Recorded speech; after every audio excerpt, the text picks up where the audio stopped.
मंचावरती उपस्थित मुंबई उपनगराचे सहपालक मंत्री, मुंबई भारतीय जनता पार्टीचे माजी अध्यक्ष मंगलप्रभात ओढाजी, या ठिकाणी शिवसेनेचे राष्ट्रीय सरचिटणीस राहुल शेवाळेजी, शिवसेनेच्या नेत्या शीतलताई म्हात्रेजी, शिवसेनेचे गटनेते महानगरपालिकेचे अमय घोलेजी, या ठिकाणी उपस्थित मनोज कोटकजी, आपले भारतीय जनता पार्टीचे गटनेते गणेश बनकरजी, मुंबई भारतीय जनता पार्टीच्या सरचिटणीस श्वेता पडळकरजी, मुंबई भारतीय जनता पार्टीचे सरचिटणीस आचार्य त्रिपाठीजी, आपले वरिष्ठ नगरसेवक प्रभाकर शिंदेजी आणि या ठिकाणी उपस्थित सर्व भारतीय जनता पार्टी शिवसेनेचे सर्व नगरसेवक नगरसेविका,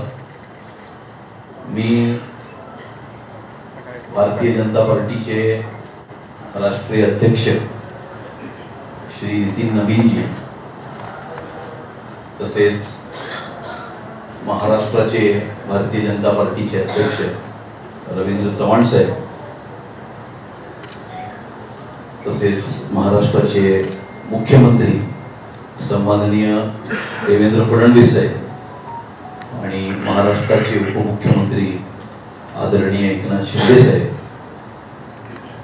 आणि सर्वांची चर्चा करून मुंबई भारतीय जनता पार्टीच्या निवडणूक समितीशी चर्चा करून अशी घोषणा करीत आहे की मुंबई महानगरपालिकेच्या महापौरपदी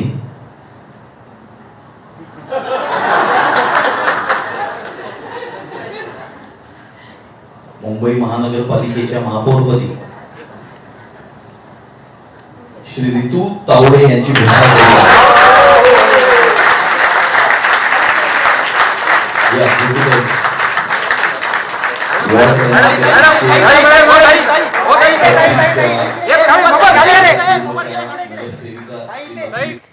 तर या घडीची अत्यंत मोठी बातमी, रितू तावडे या मुंबईच्या महापौर असतील। भाजपचा महापौर पहिल्यांदाच मुंबईमध्ये होतोय आणि रितू तावडे यांची मुंबईच्या महापौरपदी नियुक्ती झालेली आहे।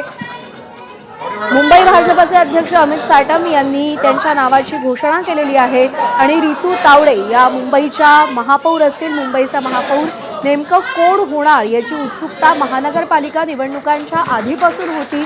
भाजपला सर्वाधिक जागा मुंबईमध्ये मिळाल्या, त्यामुळे भाजपचा महापौर होणार हे निश्चित झालं। त्यानंतर महापौर पदासाठी आरक्षणाची सोडत निघाली आणि सर्वसाधारण महिला प्रवर्गासाठी मुंबईचं महापौर पद आरक्षित झालं।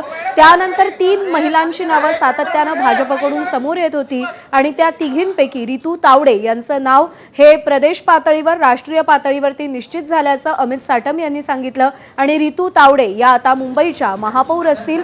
महिला चेहरा समोर आलेला आहे, कारण का महिला सर्वसाधारण प्रवर्गासाठी हे पद राखीव झालेलं होतं। मुंबईमध्ये भाजपचा पहिल्यांदाच महापौर होतोय आणि पहिल्यांदाच महापौर होत असताना महिला महापौर निवडल्या गेलेल्या आहेत।